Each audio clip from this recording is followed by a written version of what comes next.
deal that's kind of fluctuated today. So VITINHA is facing an imminent exit, according to some outlets. Yeah. Arsenal, Manchester United chasing him, £34 million. The president of the football club has said they've received a substantial offer today, but they've rejected it because it hasn't met their sort of threshold yet. Who is he? Who is he? Who is VITINHA? I know he played for Wolves, but who is he? Where's this come from, Jess? I feel like the Portuguese player, he played for Porto, I think. He's where there now. He's there now. We just put someone. Yeah, with Luis Diaz used to play there. That's like the extent to which I know of him. Like I've seen him linked to Liverpool before. Supposedly a really good player. I just seen comps, you guys. Like, I'm not about to sit here and act like I know everything about this player. I really don't.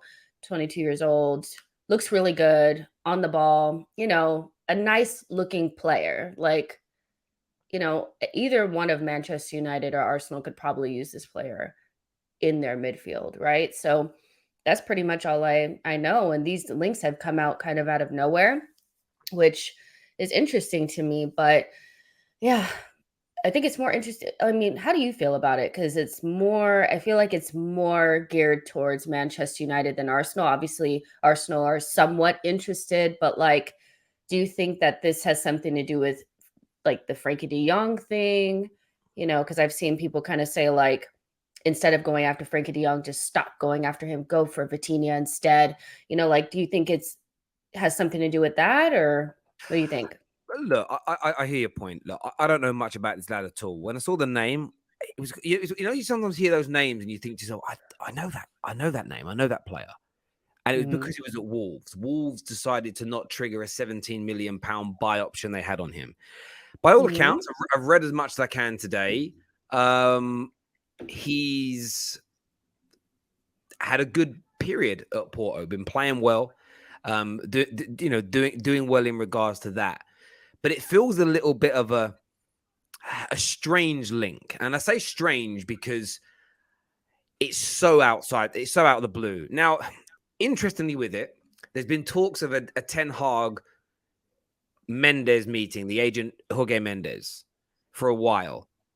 VITINHA is represented by Jorge Mendes. So for me, sometimes the original story is wrong. The original story was that he's meeting with Mendes because of the Darwin Núñez situation.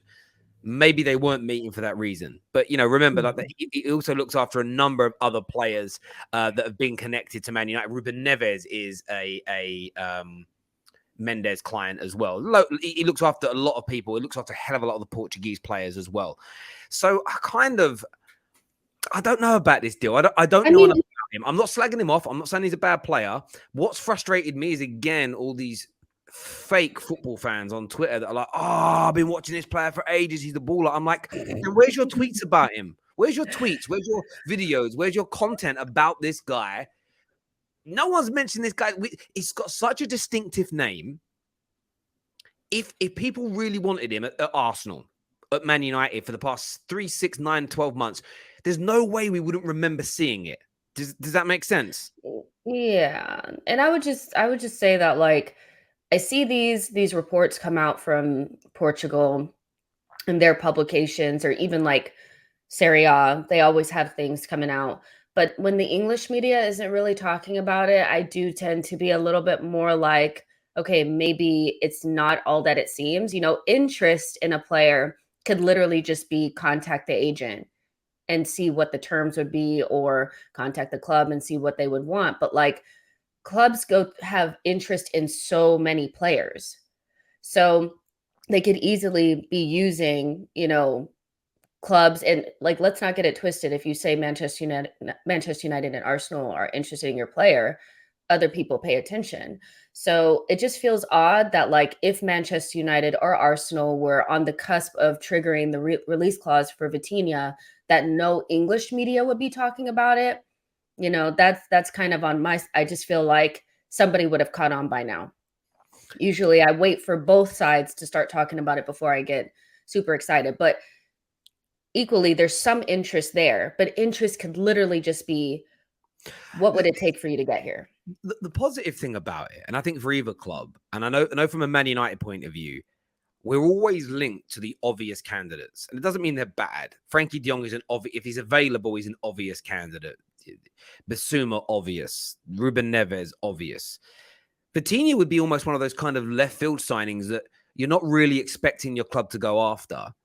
And, maybe Ten Hag's been watching him for a while and thinks he is absolutely perfect for what I'm trying to create, what I'm trying to build.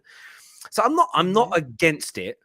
I think what I get frustrated with these transfer, I get, oh, that's interesting. For me, it's someone new to learn about. Watch footage of him, research him, read about him. What I get frustrated about is seeing people pretend that they've always known this guy is a baller. He's always been a baller. I've been watching him. I always buy him on FIFA. Always buy him on Football Manager. No, you don't. You're a liar. You're an absolute lying swine.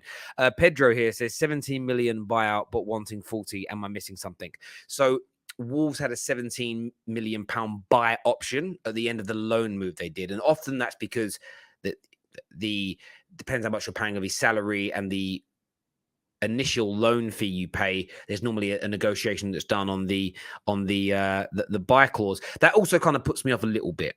Why did Wolves literally want anybody that's been Portuguese, will be Portuguese, speaks Portuguese, looks Portuguese, wears green and red? They want anyone, and they didn't want to trigger £17 million. So I sort of think, is there something we're missing? Maybe not. Different manager back then to who's at Wolves now, but it's certainly an intriguing one to me. Comment here says from Jamie, super chat says, I can't see us United getting VITINHA. Pep Linders of Liverpool has been scouting him and Vieira for 3 seasons now. They spoke with his camp in January, according to record. There's an unidentified third club, certain it's Paul. And that could be Liverpool. And you know what I would say? Record in Portugal have been spot on with the majority of the Portuguese-related news so far this summer. They've been ahead of the British press by a day or two. And if there is, that's a really good update there, Jamie. I did read about another third club. Again, by the way, if Man United and Arsenal are in for him, and suddenly Liverpool come in, we might as well walk away anyway. there's no point Man United or Liverpool trying to go toe-to-toe. Sorry, Man United or Arsenal trying to go toe-to-toe at Liverpool. It's just not going to happen, in my opinion. I think more needs to be spoken about of Liverpool shifting their feeder club from like Southampton to Porto and clubs like that in Portugal. Like, it's definitely been a shift, from what they were doing before. Maybe the rest of us need to be looking in Portugal to find some of these talents, because that's what they're doing now. If you look at Portugal, it was only 4 or 5 years ago, although they won the Euros, you were kind of looking at their squad and it was aging and you're thinking, what's next? And suddenly there's so much talent that's kind of emerged, young, sort of a number of players sort of middle-aged that just suddenly, in terms of footballing middle-aged, that just suddenly sprouted and everything else. And yeah, they've definitely been doing some business at their academies again across Portugal. And they've got a lot of great talent coming out of there right now, which is, I assume that their nation's very, very excited about. But yeah, listen, Liverpool have also briefed the press, but they're probably not going to sign anybody else in midfield. So it wouldn't surprise. Which means that they might be about to sign somebody in midfield. And this is a crazy thing, right? We're going to get onto Basuma in a bit, but 25s, 30s, 35 millions for players in this era is cheap. That used to buy you that used to buy you the best centre back in the world. That used to buy you the best teenager in the world, 30 odd million. Yeah. Now it's buying you decent, like Yuri Tillemans, Basuma. People are telling me in the comments like VITINHA is really good. I'm going to go with you. I'm not going to assess him because I don't know him. They say he is a really good talent. 35 million is a steal. It's an absolute steal for this, and it's a small risk. Like Man United bought Dan James for 18 million and sold him for 30. There's sell-on value in these players, even if they don't quite work in your team. Afternoon.